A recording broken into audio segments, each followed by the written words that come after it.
Teddy? Oh, Mortimer, where have you been? I've been over to Dr. Gilchrist. I got his signature on Teddy's commitment papers. Mortimer, what is the matter with you? Running around getting papers signed at a time like this. You know what Jonathan's doing? He's putting Mr. Hoskins and Mr. Spinalzo in together. Oh, he is he? Well, let him. Is Teddy upstairs? Teddy won't give any help. Once I get Teddy's signature on these commitment papers, I can tackle Jonathan. Well, what have they got to do with anything? You had to go and tell Jonathan about those 12 graves. If I can make Teddy responsible for those, I can protect you, don't you see? No, I don't see. And we pay taxes to have the police protect us. I'll be right back then. Come on, no, we're going for the police. The police? Oh, you can't go for the police. Why can't we? Because if you go tell the police about Mr. Spinalzo, they'd find Mr. Hoskins. And if they found Mr. Hoskins, that might make them curious. And then they'd find out about your other 12 gentlemen. Come, Mortimer. We know the police better than you do. I don't think they pry into our private affairs if we ask them not to. But if they found your 12 gentlemen, they'd have to report to headquarters. Well, I don't think they'd bother. They'd have to fill out a very long report, and if there's one thing a policeman hates to do, it's to write. You couldn't count on that. It might leak out. And you couldn't expect a judge or jury to understand. Oh, Judge Coleman would. We know him very well. Yes, he always comes to church to pray, just before election. And he's coming here to tea someday, he promised. Oh, Abby, we need to speak to him again about that. You see, he was wiped out a few years ago, and it left him so lonely. Well, come along, Martha. No, you can't do this. I won't let you. You can't leave this house, and you can't have Judge Coleman for tea. Well, if you're not going to do something about Mr. Spinalzo, we are. I am going to do something. We may have to bring the police in later, but do I want to be ready for them? You've got to get Jonathan out of this house, and Mr. Spinalzo, too. Will you please let me handle this my way? I've got to talk to Teddy. Mortimer, if they're not out of here by morning, we're going to call the police. They will be. I promise. Just go to bed. For God's sake, get out of those clothes. You look like Judith Anderson. Well, that's a relief, isn't it? Yes. If Mortimer's really going to do something at last, it just means that Jonathan's going to a lot of unnecessary trouble. We better tell him. Oh, Jonathan! You might as well stop what you're doing. It's all done.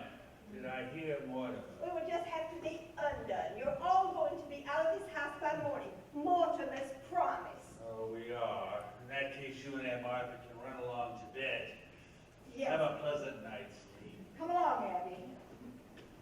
Night, aunties. Oh, not good night, Jonathan. Goodbye. By the time we get up, you'll be out of this house. Mortimer's promised. And he has a way of doing it, too. And Mortimer is back.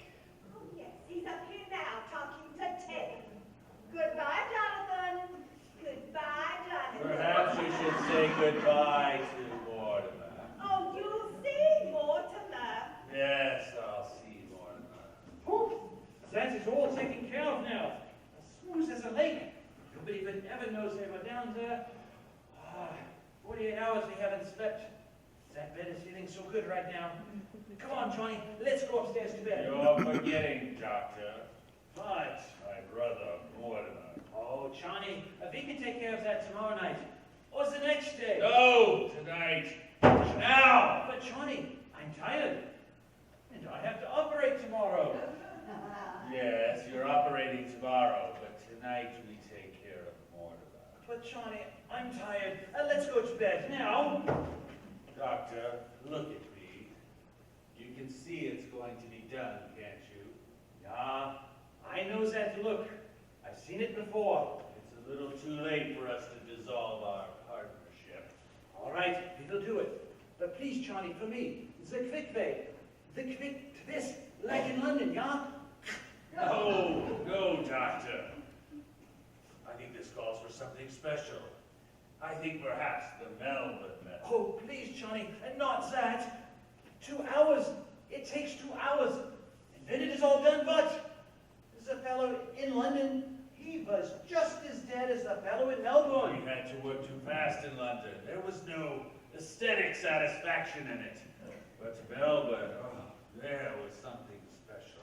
Remember it. Oh, I wish I didn't. And no, Johnny, I will not do that. Yes, Doctor. Where are the instruments? No, Johnny, I won't tell you. I will not do it. Get your instruments! No, I won't. Where are they? Yes, you hid them in the cellar. Where? No, I won't tell you. I'll find them, Doctor. Johnny, no, please, not that. Oh.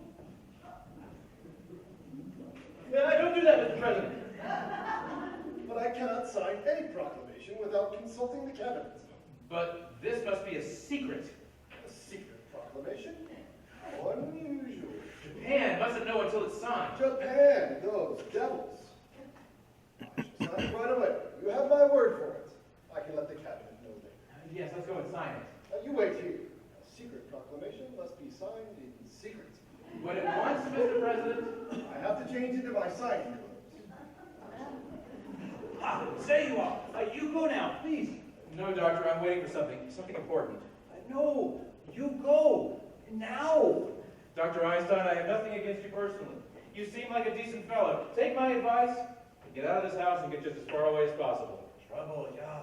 You, get out, now. All right, you'll see I didn't warn you. You're warning me.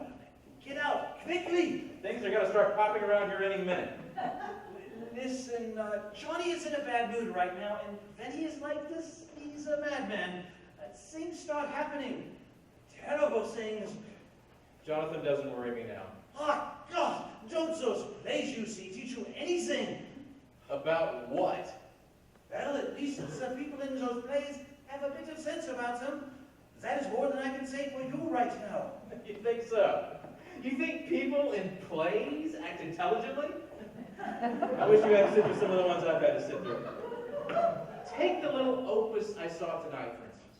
In this play, there's a man. He's supposed to be bright. He knows he's in a house with murderers. Ought to know he's in danger. He's even been warned to get out of the house. But does he go? No, he stays there. I ask you, Doctor, is that what an intelligent person would do? You are asking me. He didn't even have sense enough to be on guard, to be frightened. For instance, the murderer invites him to sit down. Don't you mean, won't you have a seat, please? Believe it or not, that one was in there too. And what did he do? He sat down. And there he sits, this fellow who's supposed to be right, just waiting to be trussed up. And what do you think they used to tie him up with? But The curtain cord. a good choice. Very good choice. Very convenient for him. A little too convenient. What are playwrights going to use some imagination? The curtain cord. And he didn't even see him get it. See it? He sat there with his back to it. I tell you, this is the kind of stuff we have to put up with night after night. And they say critics are killing the theater. It's the playwrights who are killing the theater. So there he sits. This fellow who's supposed to be grumpy, this big dope, just waiting to be trussed up and gagged. What? No, John! Jonathan! Stop! No! Jonathan! This would be so much easier if you could... You were right about one thing. That fella, he was not very bright. Now, Mortimer, you don't mind, we'll finish the story. Mortimer, I've been away for 20 years, but never once in all that time, my dear brother, were you out of my mind. In Melbourne, one night, I dreamed of you. And when I landed in San Francisco, I felt a strange satisfaction. Once again, I was in the same country as you. Now we go to work, Doctor. Please, Johnny, for me, the quickly, yeah? No, Doctor. This must Johnny. really be an artistic achievement. Johnny, no. After all, we're performing before a very distinguished critic. All right, we get it over with now. All ready for you, Doctor. Johnny, I have to have a drink. I cannot operate without a drink. Take it easy, Doctor. We were in here earlier and there was some wine. Did you see where she put it? It must be in the kitchen. Oh, Johnny, I found the wine. There is some left. We can split it. I think we both need a drink of wine. Okay, Johnny, here you go. Doctor, where are your manners? Huh.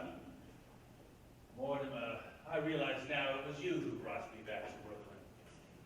Doctor, to my dear dead brother. Damn that idiot! George! He goes next, that's all. He goes next. No, Johnny, not Teddy. We do not We get to accept Teddy him. later. We do not give him at all. Now we've got to work fast. Now can we do the quick way? Yes, the quick way. Careful now. Hey! You gotta tell the colonel to quit blowing that horn. We've taken the bugle away from him, officer. There's gonna be heck to pay in the morning. I promised those neighbors they wouldn't do that tomorrow. We'll handle it, officer. Good night. Oh, I need to speak to him. Where are the lights?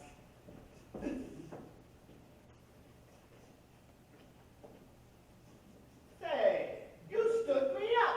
I waited an hour for you at Kelly's place. What happened to him?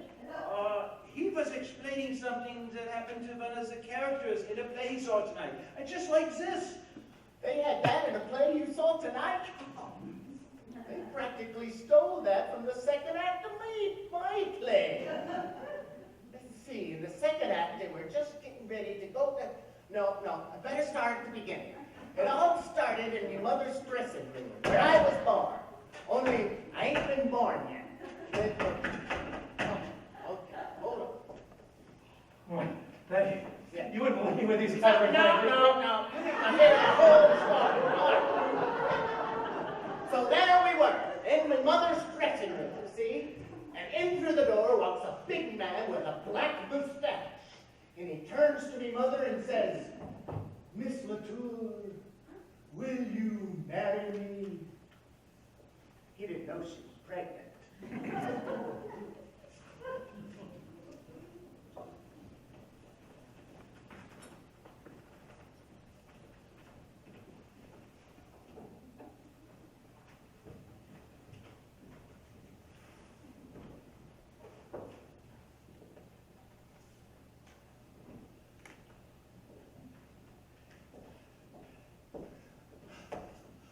So there we were, in my mother's dressing room. And there she was, laid out on the table, unconscious in her lingerie. The man with the black mustache was standing over her with a big hatchet. I was sitting in a chair, dressed up just like you. And there was fire all over the room. The whole room was an inferno. Then suddenly, in through the window comes Mayor LaGuardia. Hey, you know who paid for that? Go easy on that stuff. Well, at least I'm listening to your play. How do you like it so far? Well, you seem to have put Johnny to sleep, Bill. Leave him alone. If you don't like it any better than that, well, you don't deserve a drink. So, okay, where was I? All right, it's 3 days later. I've been transferred, see? And I'm working under charges on account of somebody stole me badge.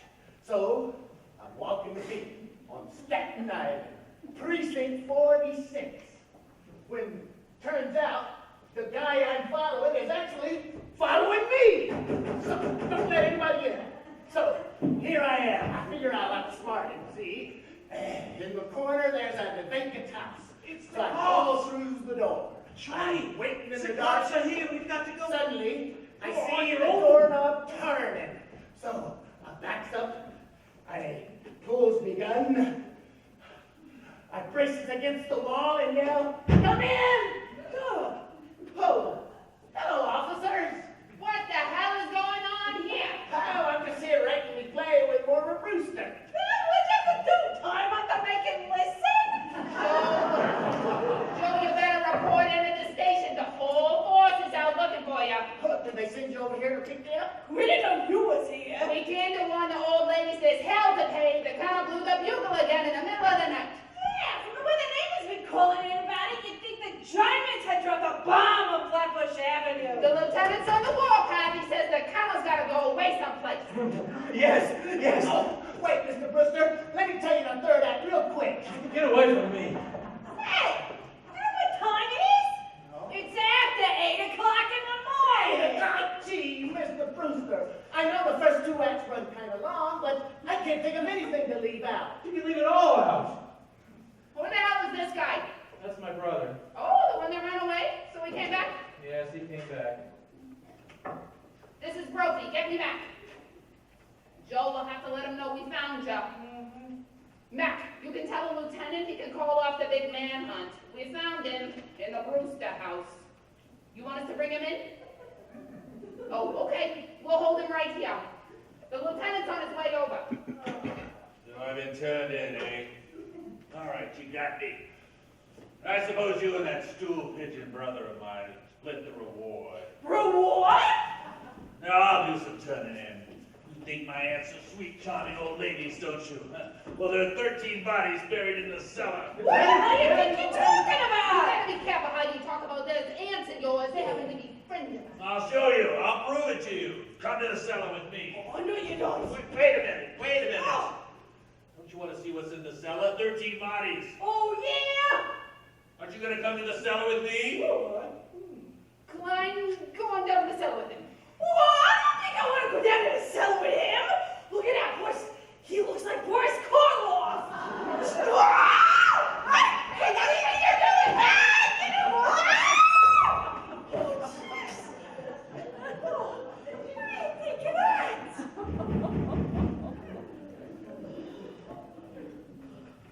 What the devil you officers doing here?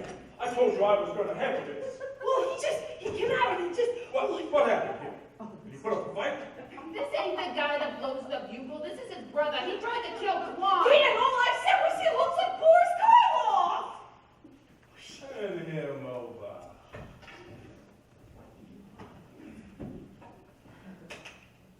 We kind of think he's wanted somewhere. Oh, you kind of think he's wanted somewhere. Well, if you guys don't look at the circulars we hang out at the station, maybe the two of you could read True Detective. Certainly he's wanted. In Indiana. Escaped from the prison for the criminally insane. He's a lifer, for God's sake. He was described like this. He looked like Karloff. Hey, was there ever one mentioned? Yeah. And I'm claiming. He tried to get us down in the cellar. Yeah, he's the one that said there were 13 bodies down there. 13 bodies. And that didn't tip you dopes off that he came out of a nut house? Well, I thought he talked crazy myself. Oh, no. It's Shakespeare. Where have you been all night? I've You been didn't right. bother to tell me. Oh, I've been right here with Mortimer Brewster right when we play. Oh, yeah? Well, you're gonna have plenty of time to write that play. You're suspended. Now get back and report it.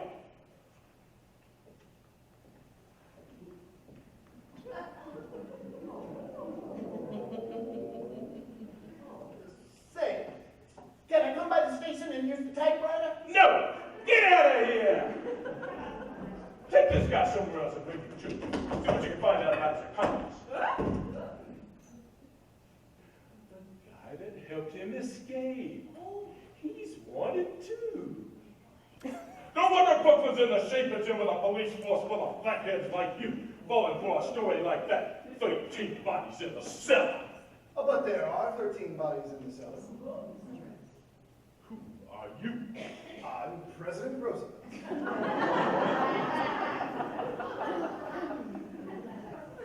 What the hell is this? He's the guy that blows the bugle. Good morning, Colonel. Colonel, you blown your last bugle. Dear me, another yellow fever victim. What? All the bodies in the basement are yellow fever victims. Oh no, Colonel, this is a spy we found in the White House. You get that guy out of here!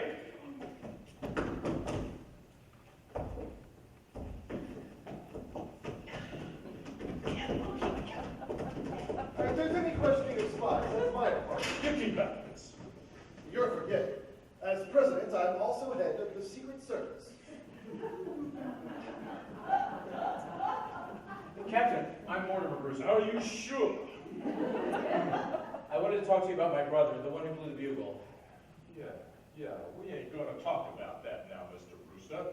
He's gotta be put away. I quite agree. In fact, it's all arranged for. I had his papers signed by Dr. Gilchrist, my family physician, and Teddy signed them himself, and I signed his next of kin. Where's he going? Happy Dale.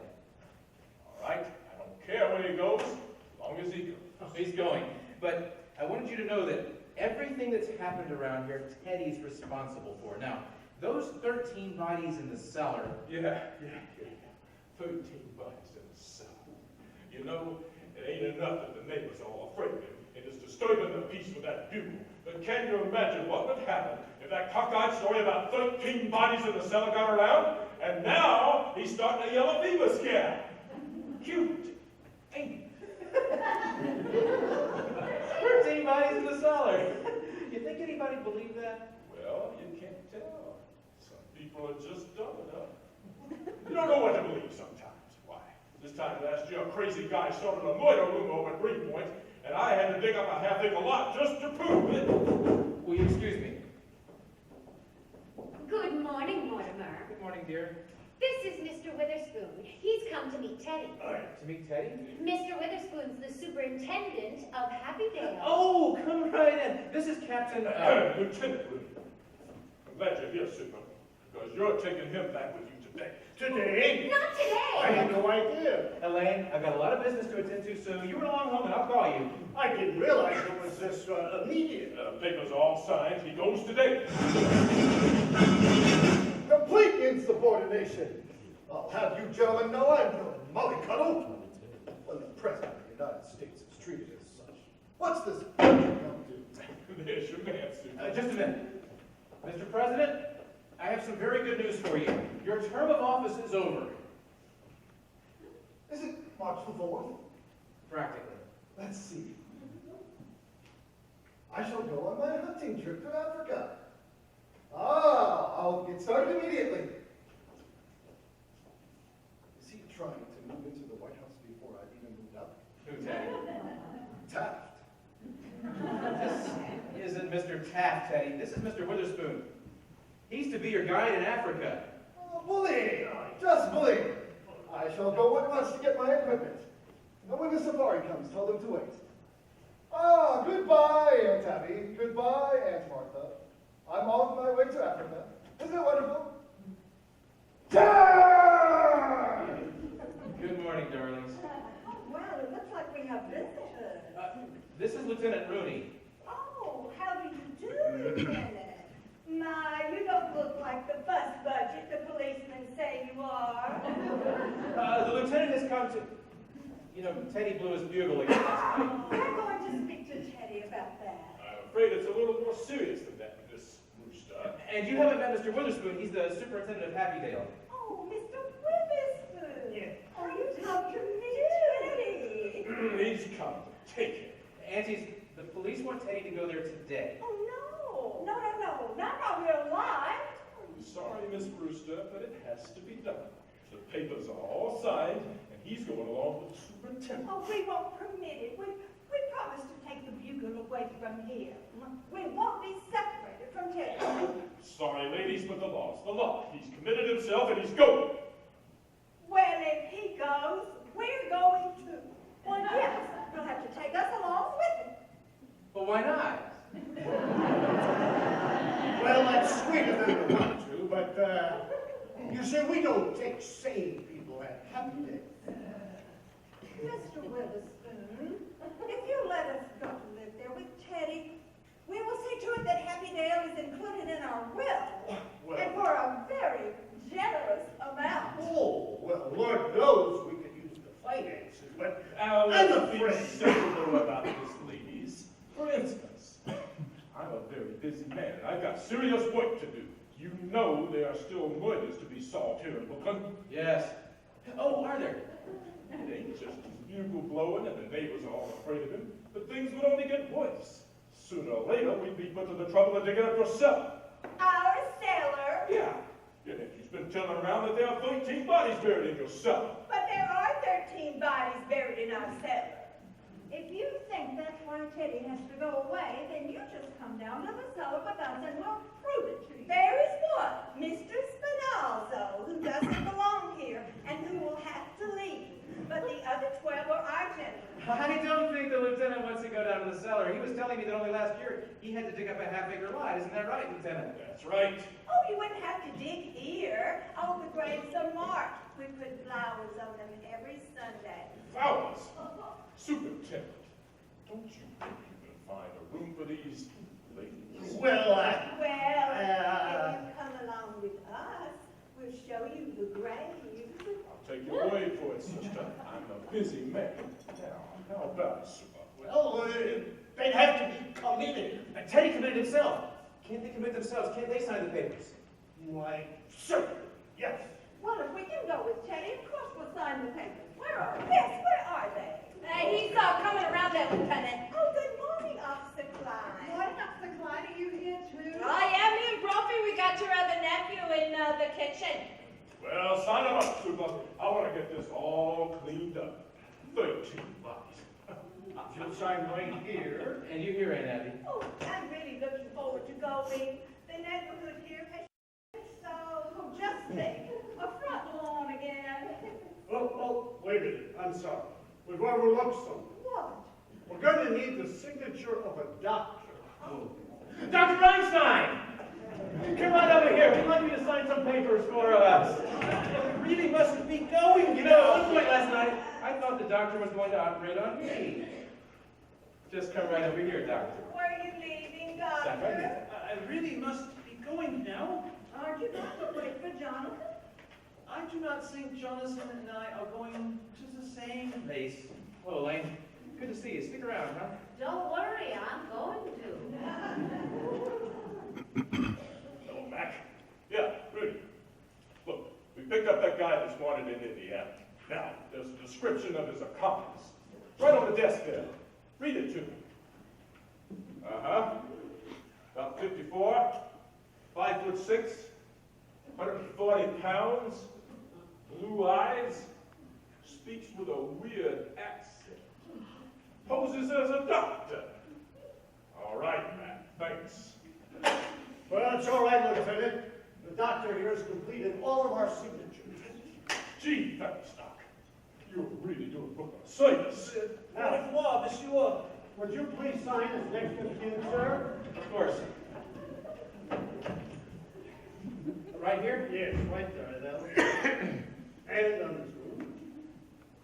And this makes everything legal. Everything is legal. Absolutely complete. Well, aunties, now you're safe. Ladies, when will you be able to start? Oh, Mr. Witherspoon, why don't you go upstairs and show Teddy just what he can take along with him? I'll show you. Oh, no, you stay here. We want to talk to you, Mortimer. That's right, Mr. Witherspoon. Up the stairs and turn to the left. Yes. Now, Mortimer, now that we're leaving too, this house really belongs to you. Yes, we want you to live here now. Oh, no, Aunt Abby. This house is too full of memories. You made a home when you and Elaine were married. Oh, dear. That's very indefinite. Well, it's nothing of the kind. We're going to be married right away. Oh, Mortimer, we are really very worried about something. Don't worry, you're going to love it at Happy Dale. Oh, we're very happy about that. That's just it. We don't want anything to go wrong. Will they investigate those signatures? Don't worry, they're not going to look up Dr. Einstein. It's not his signature, dear.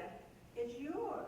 You see, you signed as next of kin. Of course.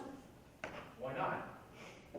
Well, Mortimer, we never wanted to tell you this, but you're a man now, and it's something Elaine should know about too. You see, dear, you're not really a Brewster. You see, dear, your mother came to us as a cook, and you were born about 3 months afterward. Her poor husband had just died, but she was such a sweet woman and such a good cook that we didn't want to lose her. So brother married her. I'm not really a Brewster. Oh, don't feel bad about it, dear. And won't make any difference to you, Elaine. Did you hear? Do you understand? Well, I guess I'd better go see about breakfast. Mortimer's coming over to my house. Father's gone to Philadelphia, and Mortimer and I are going to have breakfast together. I need some coffee. I've had quite a night. Well, in that case, I should think you'd want to get to bed. I do. Oh, one moment, Witherspoon. To take this. We won't need the wagon. My car's up front. Oh, Johnson, are you leaving now? Yeah, he's going back to Indiana. There's some people there who want to take care of him the rest of his life. Well, Jonathan, it's nice to know you have some place to go. Really, you too? Yes, we're going to Happy Dale. Oh, then this house is seeing the last of the Brewsters. Unless Mortimer wants to live here. I have a suggestion to make. Why don't you leave this property to the church? Well, we never thought of that. After all, it should be part of the cemetery. All right, let's move along. You're a busy man. Goodbye, aunties. Well, I can't better my record now, but neither can you. At least I have that satisfaction. The score stands even. 12 to 12.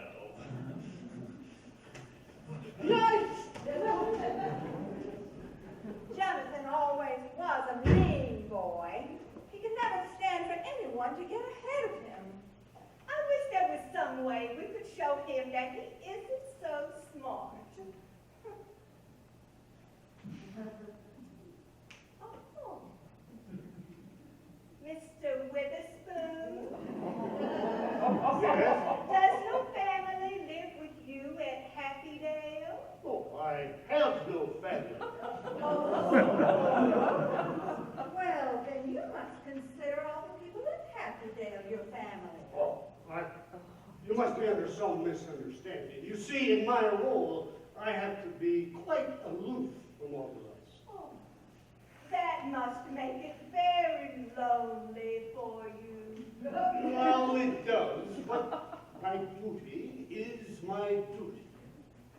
Well, Martha, if Mr. Witherspoon won't join us for breakfast, I think the least we can do is offer him a glass of elderberry wine. We take this ourselves. Elderberry wine? Yes. Why, yes. Of course, at Happydale, our relationship will have to be much more formal, but here, elderberry wine. You don't see much elderberry wine these days. In fact, I thought I had had my last glass of it. Oh, no. No, here it is.